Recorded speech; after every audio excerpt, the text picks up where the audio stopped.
All around us are people who've struggled and succeeded. Now they're changing their lives and the world around them in their own unique ways. Fox Coaching and First Story Strategies bring you these stories and more from the people who make things happen. This is Success Insight. Hello, everybody. This is Howard Fox, your host of the Success Insight podcast. I hope you are having a fantastic day, and I am so very excited to introduce to you a gentleman that I've gotten to know over the past couple months through some networking interactions that I am participating in on a monthly basis. And this gentleman is just, he's managing three networking groups, and just the welcoming nature of these groups. So I'm really excited to introduce you to Chris Johnson, the market director of the Leader Builders Group.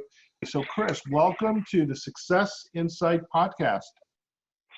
Howard, how are you?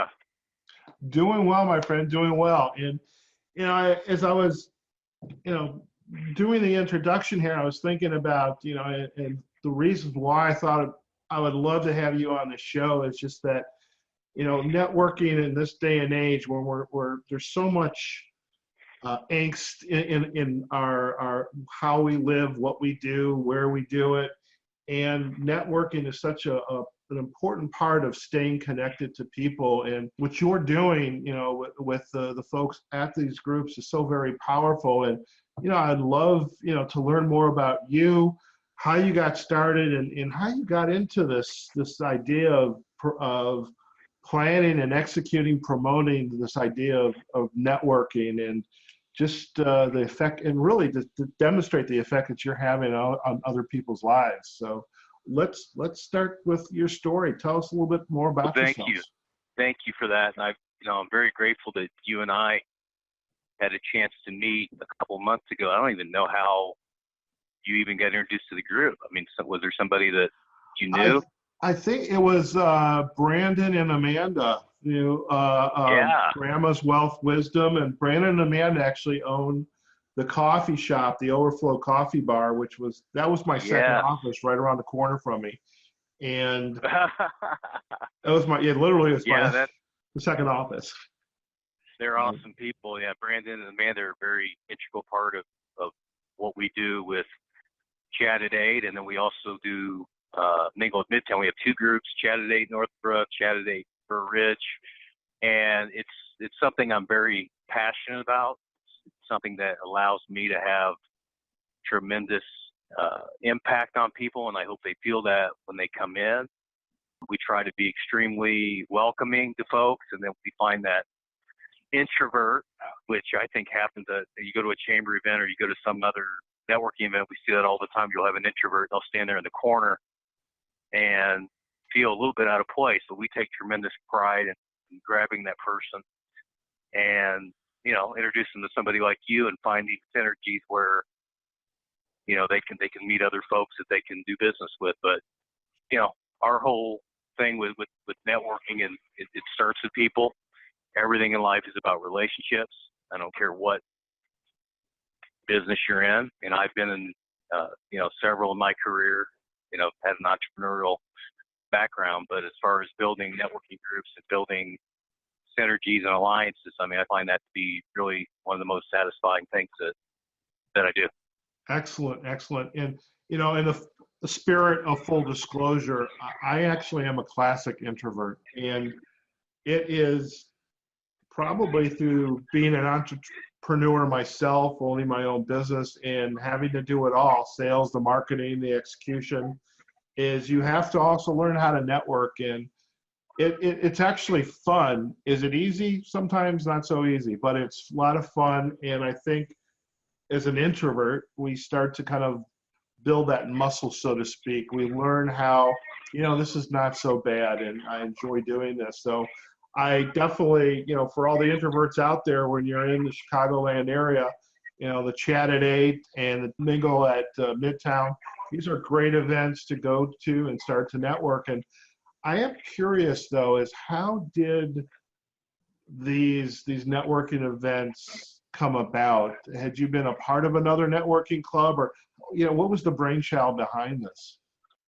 Well, I've been in the networking thing has been something I've done my entire 20 plus year career, and you go to chamber events and you see things that you like, you think that you think you can improve on. And that's what we tried to do. I used to, my background is in clubs. So I spent 12 years in the club world and, studied this for a very, very long time. And had another, I've been around some really great people, Howard, in my life, you being one of them, that you just add on to that, trend. But I've had some awesome people that I've been around, and I try to emulate a lot of those things. I had a gentleman named Eric Holtman that ran a club and ran our group in Northbrook, and he does voiceovers and those types of things. He's got a wonderful voice, but he just was a great leader in how he carried the group and how he began it, and got a lot of people involved. And he was another one of those guys that was very welcoming and friendly to people, and really made, gave everybody a part of the group in some way by finding out what their strengths were, and then, bringing that to the group and getting everybody involved as possible. Like, I think a guy that runs a good group is almost like a point guard in basketball. Mm-hmm. You try to get everybody involved in the game, and that's what we try to do. But my background was in clubs for many, many years. And then my influences with a gentleman named Thomas Steer that I just thought the world of. And, he was one that said, what are you going to do to be creative? And so that was one of the things that we started to do was to do groups, and then to invite other people in that, we felt like we could help. So that's how it all evolved. And then when I started on with Leader Builders Group with Ryan, I had a pretty good idea of what I wanted to do. And that was one of the first things that we talked about is, how do we get synergies and people excited to work with leader builders. And, it all starts with what are you going to do for them? So we talk, when we sit down with folks, and we bring them in, we don't even talk about ourselves. We talk about them first. Right. And again, all this stuff that I'm talking about is a very simplistic thing, but I think a lot of folks don't do it that way. You go to a networking group, people hand out their business card, and, you don't even know what they do. So for us, we wanted to make it about them first. And then once they find out, that it's about them, and you help them generate business or help them get a connection or a lead, if you will, you're forever, and, they'll be forever indebted to you, or they'll buy into what you're trying to do in your vision with the networking. So it's easy to get somebody to come one time to a networking group, as you know. Mm-hmm. The question is, how do you get them to come continuously and to come all the time? And if you don't help folks with a nugget, as we say in the world of networking, give them a nugget that they can take home with them, or learn something, or if you can't help them get business or in some way, I think you're really going to struggle. So to get people to come once, that's pretty easy. To get them to come all the time is the most difficult part of what I call social capital. Sure. And I really look forward to, attending, the events. I love the fact, if not the first week, the second visit, first visit, et cetera, that over time you start to have conversations, you kind of gravitate to people. And I love the fact that you said that, some folks go to networking events, they hand out the business cards. Here's who I am, it's my title. Titles mean nothing. As a LinkedIn guy, I see titles all the time, and they don't give me any idea of who this person is, what they do. And most importantly, we don't know what they care about and what their needs, and what the people that they're looking to meet, what those people are. So it's your clients. What do your clients need? How are you going to solve their issue, their concern? And what I love about, finding out about people and having those conversations is that, I'm not necessarily looking to sell them business or to become their coach or to write their LinkedIn profile. What I'm looking for is there some way I can help you? Is there somebody you would like to meet? Is there a problem you need to have solved? And I'd love to understand it. And then maybe I know somebody that I can introduce you to. And that's what I love about this style of networking. It's not forced, but it grows organically, if you to use those choices of Yeah, words? I appreciate that. And some folks, there's groups where you go to, and we know the corporate name of those groups, but they're exclusive, right, to whatever business you're in. And some folks like get a kick out of. For us, there could be 9 kitchen or whatever remodeling, whatever you want, whatever you may be. But I mean, there's enough business to go around, and we will find something in common with one of those 9 other kitchen or remodeling companies that we can help them with. So there's enough business for everybody. I'm confident enough because of the way we do things that we would be the choice anyway.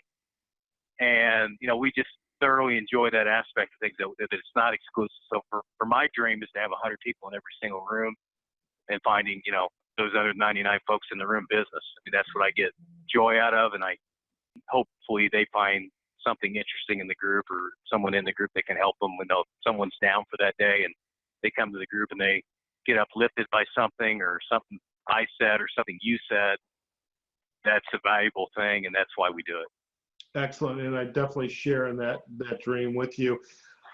I am curious, this is the networking, the being a business professional. It's not your first rodeo. Somewhere way back when you were a little kid, who was the major influence on you, and how did that kind of inform the work you're doing today, with leader builders, with the networking? Who was that significant mentor in your life? Well, I mean, I would be the first one to say that I'm not embarrassed to tell anyone that I love my mother and I love my father. So I came from southern Indiana. I grew up in Bloomington. It's about 50 miles south of Indianapolis, and just came from a really strong background. My mother was someone that had tremendous influence on me. From she was a teacher's assistant for many, many years. Never made a lot of money, but just someone you want. If you have an issue or you need to talk about something, like most mothers, she was the one that you would chat with. My dad's more of the black and white person, so for him it was about Indiana basketball and about news. I don't think my dad's maybe watched 3 movies in his entire life, but to this day, my father and I still speak once a day. So my whole background was about Indiana basketball. I mean, we growing up in Indiana, I mean, that's just what you did. I probably went to 150, 200 high school games a year. It's like Hoosiers. Yeah. So the movie Hoosiers is a very strong depiction of how it was to grow up in Indiana. But, we would go take a look at certain players, and, if Coach Knight was there back when I was a kid and he would walk into the gym, it was like the whole 8,000 people in the gym. If you're in, say, Seymour or Newcastle, would turn their head, oh, Coach Knight's here. So it was a really big deal. But even to this day, my father and I still speak almost every day, and I mean, at least once a day. And it's something I look forward to. And when my parents pass, I can tell you this in all sincerity, it'll be the saddest day of my life. So, that I just came from a tremendous foundation, and my wife too. I mean, my wife grew up in Columbia, Missouri, and her parents, tremendous people, and she also has a tremendous foundation. So I've always, if you hang out with winners, your mom and dad's a winner, I strongly believe that you're going to have a lot of that stuff rub on you. You come up with hardships and negativity, and, your mom and dad are smokers or whatever. Not that that's the end of the world, but, negative things rub off on you. My dad's one of the most positive people I've ever been around in my life. I mean, even when, things get negative, I mean, he just doesn't allow himself to go there. And he's always cognizant of his words, and, words are some of the biggest weapons that there are. So I learned that very early on, that, watch what you say to people, because some of the things that you don't think have an impact really have a big impact on folks. And, you talk to your wife or friends. I mean, most of what I've tried to do with folks is try to uplift them and impact them in some way. When people are down, I try to provide assistance in some way. And when people need a push, I'm not afraid to do that either. So, we're all psychologists in some parts of our careers and in our lives. Well, it's very interesting. It is you just shared that's the story about words can be weapons if we're not careful. And I was having this discussion. In fact, it was today even, is the importance of the conversations we have, even as parents with our children, or whether it's words to our kids, words to our spouse while the kids are in the room. And those little things, the littlest thing, can have an impact on us years later. And Yes. and we don't, I don't think, appreciate that we're fragile human beings, and we have to at all times be very careful of the words we use, the tone of our voice, and something we may think of as a joke, it gets taken and internalized, and it may not manifest. Well, there's truth to years every later. joke, right? Yeah. There's a little truth in every joke. So, so I'm very cognizant of what, as I said, of what I say, and we have a little daughter ourselves, Beth and I, and so those are things that I'm very cognizant of, and what I say and my actions to her. That's it's so very important. I'm curious, when we were preparing for today's interview, you had shared a video with me, and obviously being from Indiana, basketball is life. By the way, I grew up in the Detroit suburbs, so I hope that don't hold that against me. I was more of So you're a hockey guy now? Is that what you're telling me? hockey guy, Michigan fan, whatever. Yes. You're a Wolverine or a Spartan? I was a Wolverine. Okay. Okay. Well, been to Ann Arbor for many games up there, so. All right. So yeah, all right. beautiful campus up there. Oh, by the way, and there's also a great deli up in Ann Arbor. I don't know if you ever saw that one too. But Chris and I were talking about delis before. So Zingerman's Deli. We're going to give a plug to Zingerman's Deli. Never been to Zingerman's. Never been. Oh, so we got to do a road trip now. Is it better than 11th City Diner? Yeah. It's worth the wait. Oh, man. So you were sharing, I don't know if we're going to edit that out. We're going to keep that in. So you were sharing this video of this young man and maybe you give us a little background about it. But I'm interested also in why you shared that particular video, because I have some ideas why, but I'd love to hear if you could just share a little bit about the video you shared with us, and we'll put the link, in the transcript on our website. But, tell us. Sure. Well, it's something that I do believe I saw live on CBS about 10 years ago. And I am like pretty much every person I'm sure you interviewed. I know Jack Tell, my good friend you interviewed on your last podcast, is a lifelong learner, and so am I. Like any of I don't have all the answers. So believe me, I'm always looking for any source that I can get it, whether it be on the internet or whether, something I watch or whatever, or reading or listening to something. It doesn't matter. But I saw this live about 10 years ago. His name's Jason McElwain, and he had autism.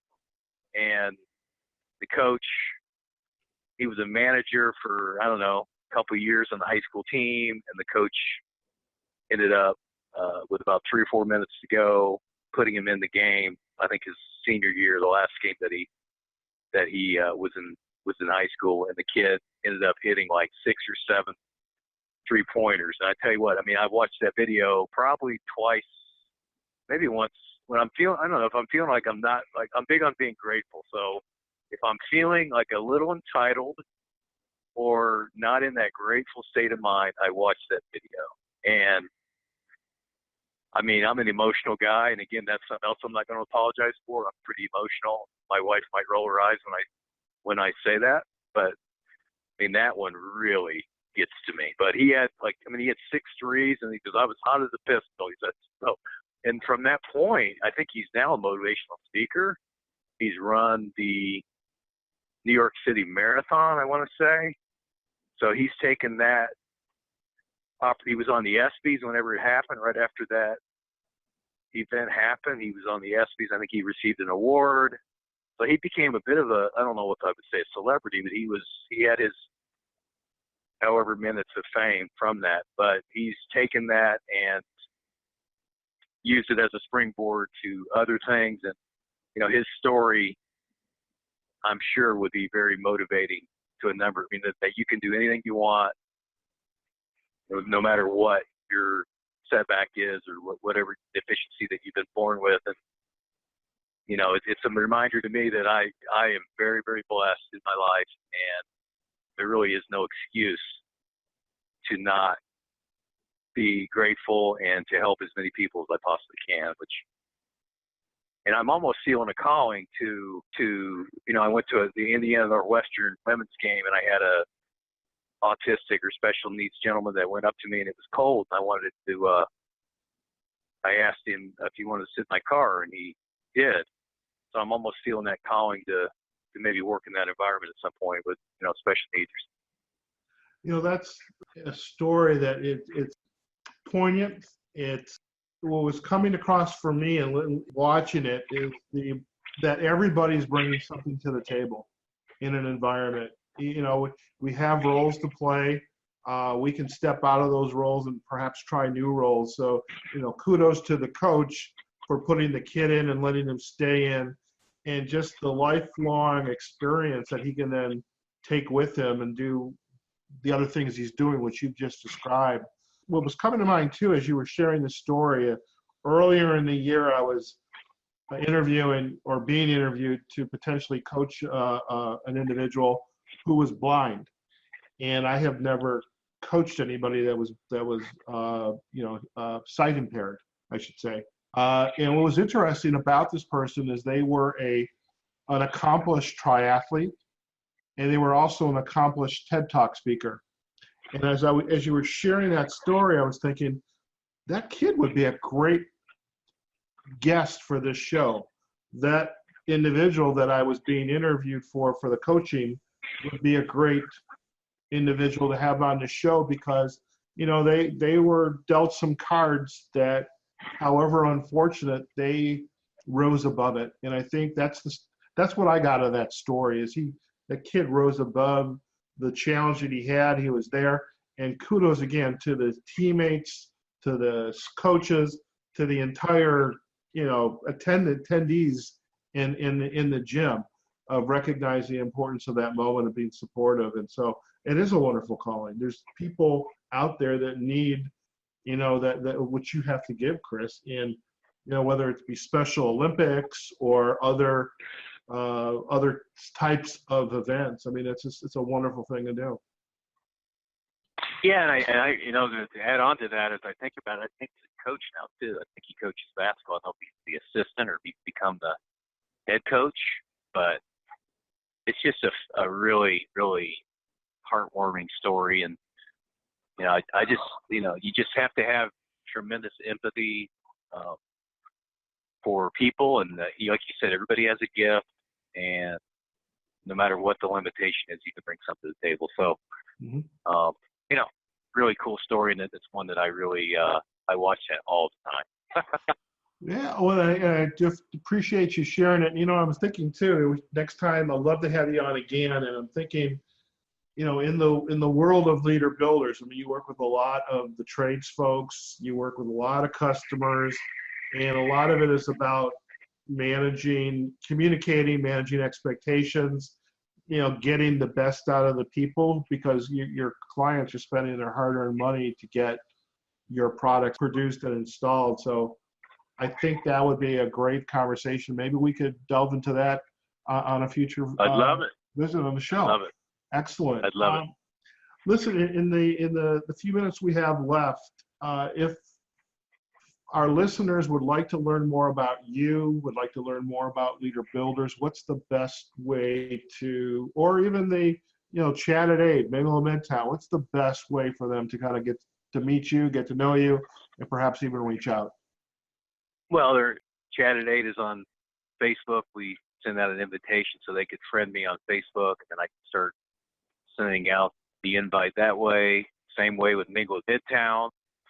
Mingle at Midtown, before you let me go, Mingle at Midtown started in Willowbrook, and I just got word right before we went on, Howard, that they're going to do it in every single Midtown that they have. So they have one in the city. They just put $100 million into that. I would love to help them with that, but we'll see if they ask for my guidance. They have one in Palatine, and they have one in Bannockburn, and they have one in Atlanta, Georgia. I think they have one in Montreal. Again, it's not a plug for Midtown, but ironically, Midtown was my very first job out of college that I worked at in Atlanta. So everything in life comes full circle. Everything happens for a reason. I know it's the most misused thing, but it really is true. Everything happens for a reason. So I almost feel like it was meant to be that I was supposed to come back to Midtown and join here and start a networking group and try to impact some people in that way. But so they're gonna run it at every single club. So I guess we've done a few things right. You've been a big part of it. Well, and thank you. And hey, maybe we'll get on some in a car or on a plane somewhere and go help them, build it out, so to speak. Listen, the last thing before we go, we ask all of our guests to kind of think about an insights to go. This is something we kind of my business partner, Randy Ford, who I should have mentioned at the onset, is the co-host of the Success Insight podcast. So Randy often does a lot of our interviews, but we've come up with this insight to go where we ask our guests to share at the end of the episode something, could be a book, an idea, a quote, something that you would like to share with the audience that, perhaps it's been on your mind, or perhaps it's, this is my mantra every day. So what would you like to share? Well, I'm a basketball guy, and, if I wasn't doing what I'm doing now, I would have been a sports agent. I got one buddy's an agent. I got another buddy that's a big sports writer from college, but I've been really in a Jim Valvano kick. And his ESPY speech is very, very famous, and I don't know how much millions of dollars or even $1 billion they've raised for cancer. But I did listen to one of his speeches that he made before he did get cancer. He was speaking to a group of executives at a sales conference, and he just talked about how much he said, he echoed what I said, that he loved his father, which, I thought it was great that he mentioned that. But what he said, the thing I took away from it, he said every year his dad would say, "My bags are packed for you," and he'd say, "You're going to go to you're going to win a national championship. We're going to go to the Final Four, and I'm going to be there." He would tell his son that, "I'm going to be there," and Jim would say, "Well, Dad, it's really hard. It's really hard to do it." And he was, "No, you're going to do it. I'm going to be there. My bags are packed for you." And when Valvano won the championship with North Carolina State in '83, there's a picture of his brother, who's still in broadcasting now, took a picture of him and his dad together after the game, probably by where they cut the nets down, and said, "My bags are packed for you." He wrote that on there. And that's kind of been my mantra for every single person, whether they work with us in our company with Leader Builders or anyone that I meet on a daily basis. My bags are packed for you, and I'm interested in helping you with your success. So whether it helps me or not, or whether it helps them, whether it helps me or not, it's not important. What I can do to help them, subcontractors, folks in business that have nothing to do with me. I don't get a single stitch of business. It makes no difference. It's about me serving them. So I've taken that to heart with Valvano, and I love that. So. Well, thank you very much, and I truly appreciate, and I know our audience will appreciate that insight to go. Folks, we are running out of time, and I do appreciate you sticking with us. This has been a great interview with Chris Johnson. He is the market director at the Leader Builders Group. He's also one of the founders of the Chat at 8 and Mingle at Midtown networking groups here in the Chicagoland area. We'll put the links to those groups on our web pages, so you can find us at successinsightpodcast.com. Listen to this podcast, what we just did with Chris. If you liked it, let us know. If you've got some ideas for other podcasts, please let us know that as well. And there's probably a good dozen or more podcasts that we've already done. So, if you're in the car, listen to those too. Chris, thank you again for spending part of your late afternoon with us, and definitely want to get you on again, because I know there's some more impactful stories here, and you're a great guest to have these conversations with. So thank you for your time. Thank you, Howard. So there you have it, folks. Wherever you are, whatever you're doing, go out there, have a phenomenal day. This is Howard Fox for my co-host Randy Ford. This is the Success Insight Podcast. We'll see you next time.